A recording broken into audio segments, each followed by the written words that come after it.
Hey, what's up everybody? Brian here, and I'm here to give you my thoughts on tonight, or I should say last night's draft, seeing as though it's 1:50 in the morning.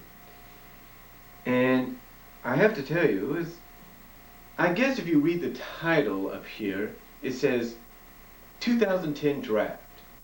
Raw is Smackdown, Smackdown is ECW.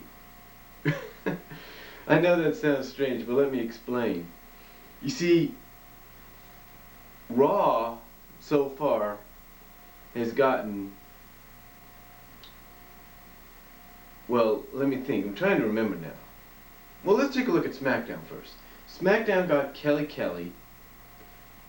She's ECW alumni, if you will. Then they got the Big Show. We all knew that was going to happen. Right. Right? Okay.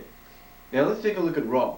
It won a battle royal to get 3 draft picks. It got John Morrison, R-Truth, and Edge.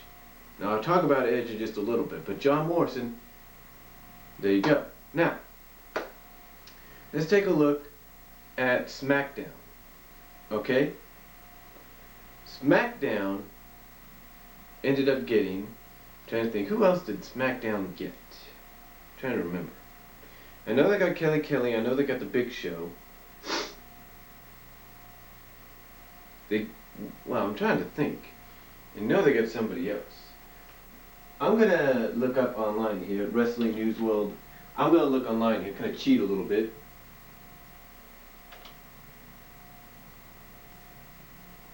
I'm going to look online here.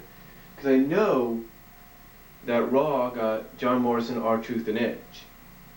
We all knew word was going around that R-Truth might be heading to Raw. So, some people were hoping not, but there you go. R-Truth is on Raw. John Morrison is there with him, and Edge is on Raw as well, and I think people expected that. Those were Raw's first 3 draft picks, because they won a battle royal.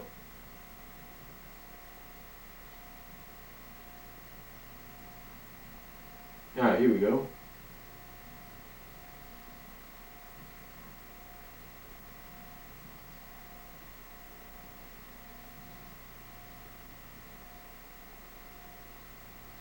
I'm sorry though it's taking long, like I said, I'm cheating here a little bit. Okay, let's take a look. Let's get down to SmackDown if this thing will let me. This is the one thing I hate about these kind of sites. Sometimes it takes a while because you gotta get the advertisements popping up. I just hate advertisements. I mean, why can't they just go without them? Oh yeah, they got Kofi Kingston and they got Christian. Yeah, that's right. They got Big Show, Kofi Kingston, and Christian. And the reason I say on the title SmackDown is ECW is because it's kind of ironic, if you think about it, that Kelly Kelly, Kofi Kingston, and Christian, and even Big Show were all part of ECW when it was on Sci-Fi. I mean, Big Show and Kelly Kelly were part of the rebirth of ECW. Kofi Kingston came about a year or two later, and then Christian came 2 years ago. So basically it's now ECW, and it's kind of ironic because SmackDown's going to Sci-Fi this fall. Hence the title I put. Then we take a look at Raw. Like I said, Raw got its first 3 picks by winning a battle royal, and like I said, they got John Morrison, R-Truth, Edge, and then they got Chris Jericho. So in a way, like I say, Raw is now SmackDown. If you get what I'm saying. Because you got 2 of SmackDown's main eventers, semi-main eventers as well, if you will, on Raw. And Michael Cole's one of the announcers, hence the title. But this, let me kind of look at it this way. This is kind of good for Raw. I mean, John Morrison, a lot of people are hoping he's going to get a lot more opportunity now since Triple H is on the sidelines, Shawn Michaels is retired, and Batista is on the verge of possibly leaving real soon for other opportunities. So this could be a good opportunity for him. R-Truth, they're looking at, could be put into a championship race, but not WWE championship, more like US championship. So maybe R-Truth would be fine there. Edge is back on Raw for the first time in a while. I mean, let's not forget the last time Edge was on Raw was around, I'm guessing, 2007, when he cashed in Money in the Bank on Undertaker and went to Smackdown because of that. So Edge is now on Raw again after about 3 years. Yes, he's appeared sporadically here and there, but now he's a part of Raw full time. And Chris Jericho, after 1 year being on SmackDown, is now on Raw. And it's kind of ironic. I mean, I wonder if WWE is going to play up the fact that Raw now has to associate themselves with Chris Jericho. After last year, Chris Jericho took credit for the fact that Team SmackDown beat Team Raw. So, and it's kind of interesting too, because if you watch the end of the draft tonight, the end of the show, Edge speared Randy Orton. Now we don't know if Edge is turning heel again because he's back on Raw, because maybe they don't got that many heels. We don't know, really. I mean, that might be the fact, it might be the case, but you got to think now they got Chris Jericho, they got Sheamus, and they got Batista as their top heels on Raw. And who knows who will come in the supplemental draft tomorrow, or in, I should say, 7 hours Pacific time. Who knows who will come in the supplemental draft? All right, no one really knows. So right now, Edge is kind of between a rock and a hard place. Now I'm pretty sure he speared Randy Orton for a reason. Maybe he speared him because, as Michael Cole put it, a lot of the new draftees want to make impacts for those new shows. Maybe that's why. I don't know. As far as Chris Jericho goes, expect Chris Jericho to be in the WWE title picture before the summer is out. I guarantee it. He's going to be put in that WWE title picture. Guarantee it. Now, as far as SmackDown goes, Kelly Kelly was the first draft pick of the night. So it makes you wonder if SmackDown is going to center itself around its divas. It's going to center its women's division or divas division, whatever you want to call it, around Kelly Kelly.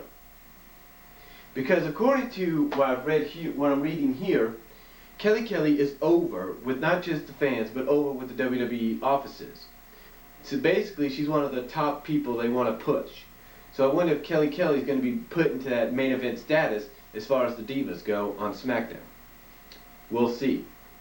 And I guess in a way they want to make Kelly Kelly the new face of the divas division, overall of all the divas. Basically make her the face of the entire divas and women's division. I guess that's their plan, so we'll see what happens. Big Show going to SmackDown. Big Show, I guess according to some people, is possibly, according to one guy I subscribe to here on YouTube, who is, his name is Scott, I believe. He's part of the WWE review guys. And he senses a hint at a change, at a face turn for Big Show. But is that the case? Is Big Show going to turn face? Because let's think about it. Jack Swagger is the world's heavyweight champion. Who are your top heels on SmackDown anyway? See, that's the thing. Well, of course Jack Swagger, of course CM Punk, but who else? Who else could be a top heel on SmackDown? My guess is we'll find out probably tomorrow through the supplemental draft, or maybe it will be Big Show. We don't really know. It might be one of the other picks I'm about to talk about, but first of all, let's talk about Kofi Kingston. This might be the opportunity a lot of fans are hoping for. Kofi Kingston finally getting into a possible main event spotlight against someone like Jack Swagger for the world title, and probably winning the world title. This is an opportunity fans hope WWE doesn't squander with Kofi Kingston.